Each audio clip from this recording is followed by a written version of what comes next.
Wait, who just pulled up in that BMW? The whisper darted through the wedding crowd like lightning across a night sky.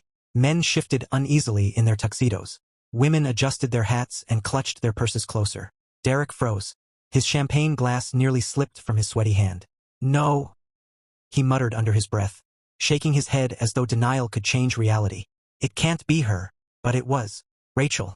She stepped out of the gleaming black BMW, radiant, poised, and flanked by a tall, steady man and 3 bright-eyed children. Gasps rippled through the crowd. In that instant, the man who invited his ex-wife to humiliate her was the one stripped bare instead. Welcome back, my friends, to Talescleave. If you are new here, you are most welcome to the family.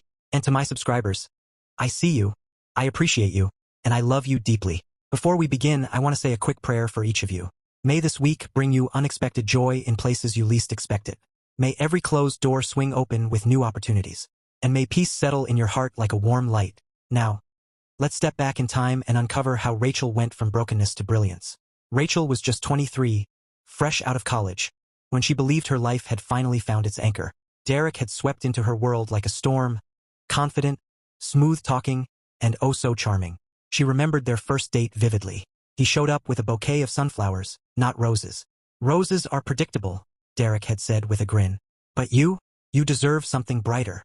Rachel laughed, her cheeks flushed with delight. Back then, his words felt like poetry. In their early months, life was golden. They shared late-night pizza slices, scribbled dreams on napkins, and talked about the children they would raise together. Rachel imagined little feet running across a kitchen floor, family dinners around a long wooden table, and holidays filled with warmth. Forever, Derrick whispered one night as they lay tangled on the couch. I promise you forever. Rachel closed her eyes, believing every syllable. But forever has a way of showing its cracks. It started subtly. One morning, Derrick walked into the bathroom holding a box. Without a word, he dropped it onto the counter. Pregnancy test. Rachel looked at it, confused. What's this for? Derrick leaned against the doorway, arms folded. It's been a year, Rachel. A whole year, and nothing. Don't you think it's time to ask yourself why? Her heart stuttered. We're still young. These things take time. Or maybe, Derrick said coldly, you're the problem. Rachel's throat tightened. That's not fair. I've seen my doctor. I'm fine. He smirked. Doctors can be wrong. From that day forward, the word barren became the ghost that haunted every argument, every silence. Every night Rachel cried herself to sleep. Despite the pain, Rachel still believed in Derrick. She still wanted to prove she was the supportive wife he claimed she wasn't. One evening, Derrick came home buzzing with excitement. He spread out papers across the table. Rach, listen to me. I found it. The golden ticket. A dry cleaning shop on the south side. Perfect location, steady customers. We could be millionaires in a few years. Rachel's eyes widened. That sounds amazing. He nodded vigorously. All I need is capital. 12,000 to start. Rachel froze. 12,000. You've been saving, haven't you? He pressed. All those years you've been stashing away money. Don't you want to see it grow? Rachel bit her lip. That money was her safety net. Every birthday gift she hadn't spent. Every side job she'd taken. She had saved it with a quiet dream of one day putting it toward a house or maybe a nursery. Derrick, it's everything I have. He reached across the table, gripping her hand. His voice softened. Do you trust me? Her heart melted. Of course she trusted him. She always had. The next day, she handed him the check. The shop opened with balloons and ribbon. Derrick posed proudly with the scissors for the ribbon cutting. Rachel stood beside him, smiling as neighbors clapped. For a brief moment, she believed. But within weeks, she noticed the shift. Derrick stopped bringing her to the shop. He grew evasive when she asked about profits. Business talk isn't your thing, he said dismissively over dinner one night. You wouldn't understand. Rachel frowned. But I invested everything. Correction, Derrick snapped. I invested. You just provided the money. Don't confuse the two. Rachel stared at him, stunned. That night, she lay awake, staring at the ceiling, wondering if love was supposed to feel this lopsided. Months rolled into years. Derrick's business thrived, but Rachel's heart shriveled. At gatherings, Derrick played the doting husband, but behind closed doors his words cut like glass. You can't even do the one thing a wife is supposed to do, he hissed during an argument. What use are you to me? Rachel pressed her trembling hands against her stomach, fighting tears. Please don't say that. He shrugged, cold as stone. Truth hurts. She began to shrink into herself. Friends noticed her absence at brunches. Her mother's calls went unanswered. Rachel, once bubbly and full of dreams, now moved like a shadow. But even shadows can't hide forever. It was on a quiet Tuesday evening that Rachel's suspicions blossomed into certainty. Derrick had been working late again. She went to hang up his jacket and felt a slip of paper in the pocket. A receipt. Dinner for two. 2 glasses of wine. A dessert plate with congratulations written in chocolate drizzle. Rachel's heart thudded. When Derrick walked in, she held the receipt in her trembling hand. Care to explain this? His eyes flickered with annoyance, not guilt. Why are you going through my things? Derrick, she whispered. Who is she? Vanessa, he said bluntly, as if daring her to challenge him. And before you ask, yes, she gives me something you never could. Rachel's knees went weak. But I gave you everything, even my savings. Derrick smirked. And she gave me hope for a family. That's something money can't buy. Rachel staggered back as though slapped. The betrayal was one thing, but the audacity, that was the dagger. It happened on a rainy Thursday. Rachel had left work early with groceries in hand, hoping to surprise Derrick with his favorite pasta. She unlocked the door, humming softly to herself, only to freeze at the sound of laughter drifting from the kitchen. Her heart thudded. Slowly, she stepped inside. There, at her dining table, sat Vanessa, a glass of red wine in hand, her polished nails tapping against the stem. And beside her, Derrick, relaxed, grinning, as though he belonged to someone else entirely. Rachel's grocery bags slipped from her arms, apples rolling across the hardwood floor. What is this? She stammered. Derrick barely looked up. Oh hey, you're back early. Back early. Rachel's voice cracked. This is my home. Vanessa smirked, not even bothering to hide her satisfaction. Correction, sweetheart. It's Derrick's home. You just happen to live here. Rachel's breath hitched. How dare you? Derrick stood abruptly, his face hardening. Don't start. Vanessa and we're moving forward. You and I? We're done. Rachel blinked rapidly, unable to process. You're divorcing me? Don't act surprised, Derrick said coldly. 6 years, Rachel. 6 years and nothing to show for it. No child. No progress. I deserve better. Tears blurred Rachel's vision. And after all I gave you? His words cut sharper than any blade. You gave me nothing. Rachel swayed, gripping the back of a chair for balance. Her world was collapsing piece by piece in her own living room. The weeks that followed were a blur of lawyers, paperwork, and icy silences. Derrick, once sweet-tongued, now treated Rachel like a stranger trespassing in his life. The divorce was swift and cruel. Derrick kept the business, the one she had funded. He kept the apartment. Rachel was left with a suitcase of clothes and a heart full of wounds. On the final day in court, as the judge banged the gavel, Derrick leaned close and whispered, "You'll regret ever thinking you were enough for me." Rachel didn't reply. Her tears did the talking. With no money, no husband, and no stability, Rachel boarded a bus to Chicago, clutching her single suitcase. Her mother's small house smelled of ginger tea and eucalyptus ointment. Her mother, frail but warm, opened the door with a trembling smile. "My baby," she whispered, hugging Rachel tightly. Rachel clung to her mother like a drowning woman to driftwood. "Mama, I failed." Her mother shook her head firmly. "You are not a failure. You are breathing, and as long as you breathe, there is hope." Those words became Rachel's anchor, even as nights stretched long and empty. Life back in Chicago was nothing like the dreams she once had. Rachel picked up part-time jobs, cleaning offices, waitressing at a diner, anything that paid the bills. At night, she sat by her mother's bedside, listening to her labored breathing, spoon-feeding her soup. But when the house was quiet, Rachel's demons spoke the loudest. What if Derrick was right? What if you really are barren? What if you'll never be more than a shadow of yourself? One evening, she sat on the floor of her small room, clutching an old photo album. A picture of her and Derrick on their wedding day stared back at her, her face glowing with naive hope, his eyes sparkling with deception. She tore the photo in half. Then she cried until sleep claimed her. Life continued in muted tones until one afternoon when Rachel stepped out of the corner store with groceries. A man with a camera slung around his neck was filming the busy street. He noticed her struggling with her bags. "Need a hand?" he asked.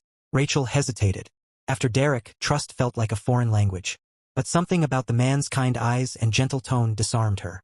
"Thank you," she murmured, handing him a bag. He smiled. "I'm Michael." She nodded. "Rachel." And though it was just a brief moment, a stranger offering help on an ordinary day, it was the first flicker of light in the long tunnel she had been trapped in. Michael was different from anyone Rachel had ever met.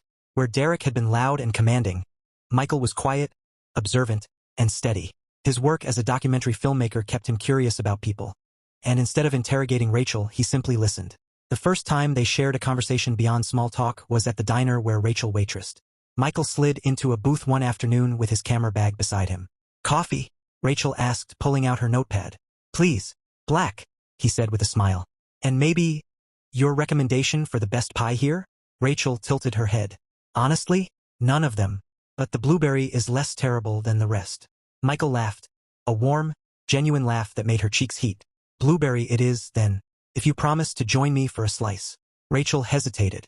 Waitresses didn't sit with customers. But something in his tone wasn't pushy. Just kind. And for the first time in months, she sat down. Weeks turned into months. Michael began stopping by the diner more often, not for the pie, which he admitted was mediocre at best, but for Rachel's company. He asked about her life but never pressed. She told him pieces. Her love for cooking, her dreams of doing something meaningful, her struggles taking care of her mother. She didn't mention Derrick. Not yet. One evening, as they walked down the chilly Chicago street, Michael glanced at her hands tucked deep into her coat pockets. You've been carrying a lot, he said softly. Anyone can see it. Rachel swallowed. I'm fine. Michael stopped, turning to face her. No, you're surviving. That's different. You deserve more than just survival, Rachel. Her eyes stung, and she quickly looked away. No one had spoken to her like that in years. It was Rachel's mother who unknowingly sparked the turning point. One night, as Rachel ladled soup into a bowl, her mother said weakly, Remember how people used to line up outside my restaurant? Your chili brought customers from 3 blocks away. Rachel chuckled. That was your chili, Mama. Her mother shook her head. No, baby. That was you. You had a gift for feeding people. That night, Rachel sat at the kitchen table with a notebook, scribbling ideas. Healthy meals, affordable prices, something that nourished not just the body but the soul. She whispered the word under her breath. Nourish. The next day, she told Michael about it. He grinned. That's brilliant. And you know what? I think you can do it. Rachel frowned. I don't have money. I don't have connections. I don't even have confidence half the time. Michael leaned forward. You don't need all of that at once. Start small. Start with what you have. I'll help. Starting small meant selling meals from her mother's kitchen. Rachel cooked in bulk, packaged them neatly, and sold them to neighbors and office workers who were tired of greasy fast food. The first week, she sold 10 meals. The second week, 30. By the third, people were knocking at her door. But it wasn't easy. The stove broke down. Deliveries got delayed. Some days she cried into her apron, convinced she was foolish for even trying. One evening, after a particularly hard day when a catering order fell apart, she slumped onto the porch steps, her hands covering her face. Michael appeared beside her, holding 2 cups of coffee. Tough day. She nodded. Disaster. I can't do this. Michael handed her a cup. Rachel, look at me. Reluctantly, she lifted her head. His eyes were steady, sincere. You're doing something amazing. You're building, even if it's messy right now. Don't quit. Please. Rachel exhaled shakily. Why do you believe in me so much? Michael smiled softly. Because I've seen you, the real you, and I know you're stronger than you think. Her chest tightened at his words, warmth spreading through her like sunlight breaking through clouds. Their friendship deepened with every passing week. Michael filmed small documentaries about local businesses, and soon he was filming Rachel's growing venture. One night, after helping her clean up the kitchen, he leaned against the counter. You know, I've been all over, filming stories, chasing dreams, but none of it felt like home until now. Rachel blinked. Until now. He nodded, eyes locked on hers. Until you. Silence stretched, thick and charged. Rachel's heart pounded. For months, she had walled herself off, afraid to let anyone near the ruins Derrick left behind.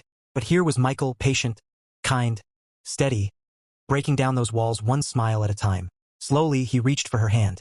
Rachel, I don't want to rush you, but I need you to know you matter to me, more than you realize. Tears pricked her eyes. I don't know if I can be what you need. Michael squeezed her hand gently. I don't need perfect. I just need you. And in that moment, Rachel realized that healing didn't come in giant leaps. Came in small, tender steps. By the end of that year, Nourish was growing steadily. Local newspapers wrote about the young woman reviving her mother's recipes. Orders flooded in, and Rachel finally moved operations to a small rented kitchen space. Through it all, Michael was there, driving her to suppliers, recording promotional videos, staying up late to brainstorm ideas. One night, after finishing a long delivery route, they collapsed onto Rachel's couch, laughing at how sweaty and exhausted they were. Michael turned to her, his voice dropping low. Rachel, I think I'm falling for you. Her breath caught. Michael, I know you're scared, he said gently. I know you've been hurt, but I'm not him. I will never be him. I'll prove it every day if I have to. Tears slid down Rachel's cheeks. For the first time, they weren't tears of pain, but of hope. She leaned forward, closing the space between them. Their lips met softly, hesitantly at first, then deeper, filled with the kind of longing only two broken hearts could understand. When they pulled away, Rachel whispered, maybe I can believe again. Michael smiled. Then let me help you believe. It was a quiet evening when Michael surprised Rachel with a picnic on the roof of her small apartment building. Candles flickered against the cool night air, and the Chicago skyline glittered like 1,000 watchful stars. As they shared takeout noodles, Michael cleared his throat nervously. Rachel, he said, pulling a small velvet box from his pocket. I don't have a fancy speech, but I have a lifetime of truth. You've shown me courage, kindness, and the meaning of love that builds instead of breaks. Will you marry me? Rachel gasped, her hand flying to her mouth. Tears welled in her eyes as she nodded, voice trembling. Yes, 1,000 times, yes. Michael slid the ring onto her finger, then pulled her into an embrace. For the first time in years, Rachel didn't feel like she was surviving. She felt alive. Their wedding was simple but filled with laughter. Unlike the cold, pompous ceremonies she had once imagined with Derrick, this one was warm, intimate, and real. Rachel's mother wept with joy as Michael promised to cherish her daughter forever. Not long after, Rachel and Michael received news that shook them both. You're pregnant, the doctor said with a smile. Rachel blinked, hardly believing. Pregnant? Not just that, the doctor chuckled. You're expecting triplets. Rachel's jaw dropped. Triplets? Michael laughed until tears ran down his face, then pulled Rachel into his arms. See, you were never broken, Rachel. You were always more than enough. 9 months later, their home overflowed with the cries and giggles of 3 beautiful babies. Rachel, once called barren, now held abundance in her arms. Years passed, and Nourish expanded into a full-fledged business with multiple locations. Rachel became known not just as a survivor, but as an entrepreneur and community leader. Then one morning a letter arrived. Thick cardstock, elegant font. An invitation. Rachel read it aloud, her voice flat. Derrick and Vanessa request the honor of your presence at their wedding. Michael frowned. He invited you? Rachel nodded slowly. It's not an invitation. It's a challenge. He wants to remind me of what he thinks I lost. Michael placed a hand on hers. So what will you do? Rachel straightened her shoulders. I'll go, but not to play his game. I'll go to end it. The day of the wedding dawned bright. Rachel slipped into a gown that shimmered like liquid silver. Michael adjusted his tie. The triplets, now energetic toddlers, giggled in the back seat of the sleek BMW Michael had rented for the occasion. As they pulled up to the venue, Rachel inhaled deeply. This is it. Michael squeezed her hand. Whatever happens, you're walking in there as the woman who overcame. Remember that. When Rachel stepped out of the car, heads turned, whispers ignited, and Derrick's smug smile vanished. She came, he muttered, his face paling, and in that moment the tables turned. The ceremony began, stiff and glittering, but the air buzzed with curiosity about Rachel's unexpected arrival. During the reception, Derrick finally approached her, his lips curling. Well, he sneered. You really couldn't resist, could you? Rachel met his gaze coolly. No, Derrick. I came because truth deserves a stage. She stepped forward, requesting the microphone. The room hushed. Many of you know Derrick as a successful businessman, Rachel began, her voice steady. But few know what he left behind. Lies, betrayal, and cruelty. Gasps rippled. Vanessa's smile faltered. Rachel continued, pulling documents from her bag. For years, I was blamed for infertility. I carried shame that wasn't mine. But medical records proved the truth. Derrick was the one unable to father children. The crowd erupted in murmurs. Derrick's face flushed crimson. And this, Rachel added, holding up a manila folder, proves that even the son he parades as his isn't his by blood. DNA doesn't lie. Vanessa staggered back, her glass shattering against the floor. What? She whispered, her face draining of color. Derrick reached for her, but she shoved him away. You lied to me. The room descended into chaos, but Rachel stood tall, her voice cutting through. Derrick invited me here to humiliate me. Instead, the truth has humiliated him. I am not broken. I am not barren. I am free. Rachel walked out of the venue with her head held high, Michael's arm around her and their children skipping ahead. She didn't need applause or revenge. The sight of Derrick crumbling under the weight of his lies was enough.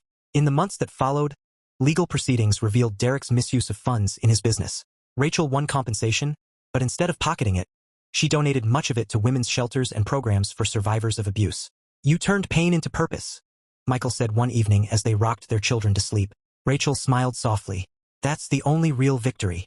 Years later, as she tucked her children into bed, Rachel whispered to them, never let anyone else decide your worth. You are enough, just as you are. She turned to Michael, her heart full. He thought he destroyed me, she said. But he only cleared the way for you. Michael kissed her forehead. And I'll spend the rest of my life proving you're priceless. Dear friends, Rachel's story teaches us this. True strength isn't found in revenge. It's found in rebuilding, in love that heals, and in turning scars into stepping stones. If Rachel's journey touched you, don't forget to like this video, share it with someone who needs hope, and subscribe to Tales Cleave for more stories that inspire and transform. May you, too, rise above your pain and step into your victory.